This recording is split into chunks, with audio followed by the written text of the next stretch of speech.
Welcome back to another Tic Tac Taiko. Many years ago, I came up with drills designed to force creativity out of a taiko player. And these drills became known as parameter drills.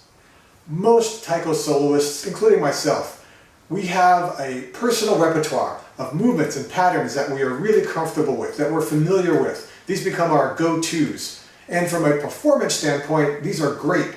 You want a soloist that can deliver a solo with confidence, with precision. But from a growth standpoint, these can often turn into crutches. And I've seen taiko players use that crutch to the point where they're almost afraid to try something new. What if they make a mistake? What if people laugh at them? What if they can't come up with new material? And so they just clutch the crutch closer to their chest. Also, sometimes that crutch becomes a shackle. And people who want to create more aren't able to. They're not able to find new material. They can't get away from what they're used to. And it's frustrating, and I've seen that.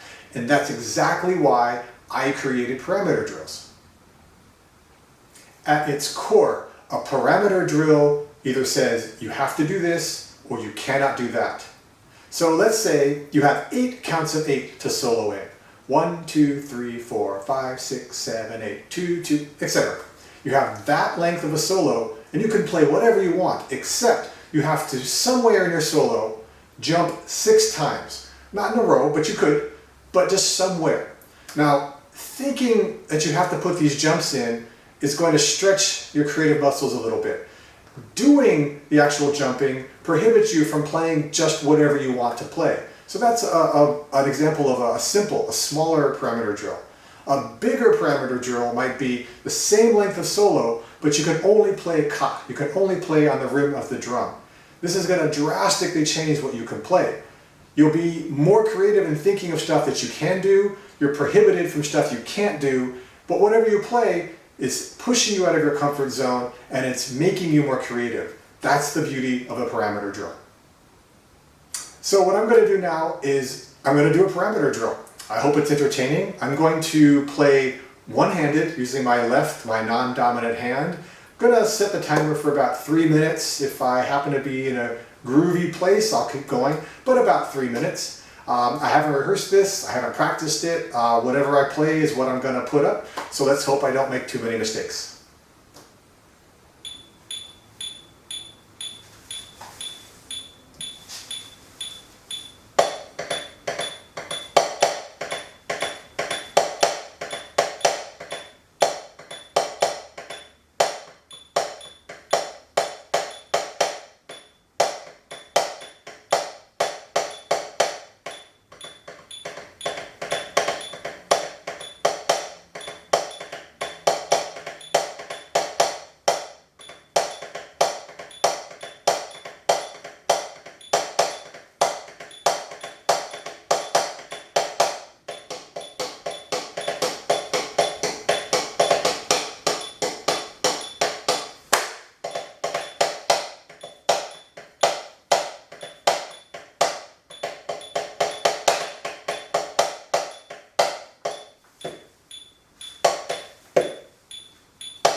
Hey, welcome back. I hope you found that entertaining. I know I was entertained. There were definitely some things I've never done before and I probably will never do again. But that's the point.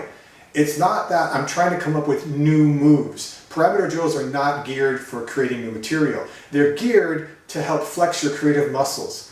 If you're focusing on just making a new pattern, making a new move, that's okay, but it may be very situational. It works in this solo, in this song, on this drum, and maybe that's it.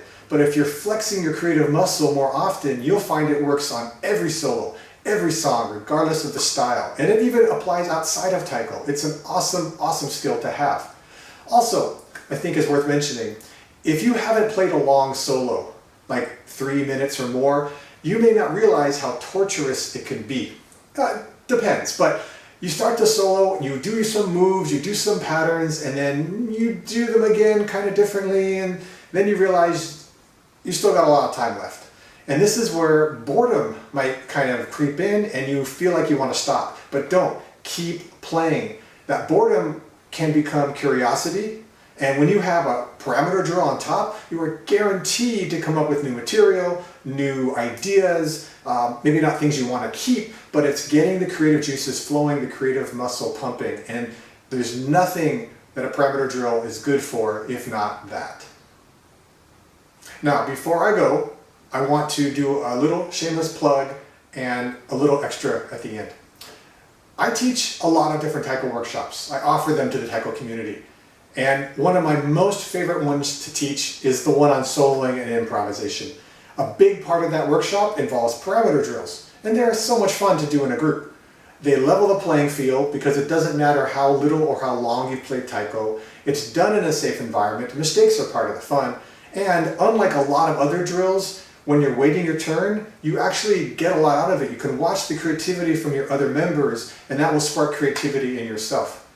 I also bring a ton of musical and movement parameters that I've been collecting over the many, many years. But you don't have to wait for me to come visit your group for you to start practicing parameters on your own. I mean, you saw one-handed playing for a few minutes with no other conditions. You can close your eyes and play with 2 hands. You can only use your hands on your legs. You can do all kinds of things. Some things that might be really silly that you don't want to tell other people about. But if it's stoking the fires of creativity, it's a parameter drill. It doesn't have to involve other people. It doesn't have to take a lot of time. Just doing it gets the brain going, and that's half of it right there. And there you go. Parameter drills. The first of maybe many that I might sprinkle over the next few months or years. I don't want to give away all my secrets though.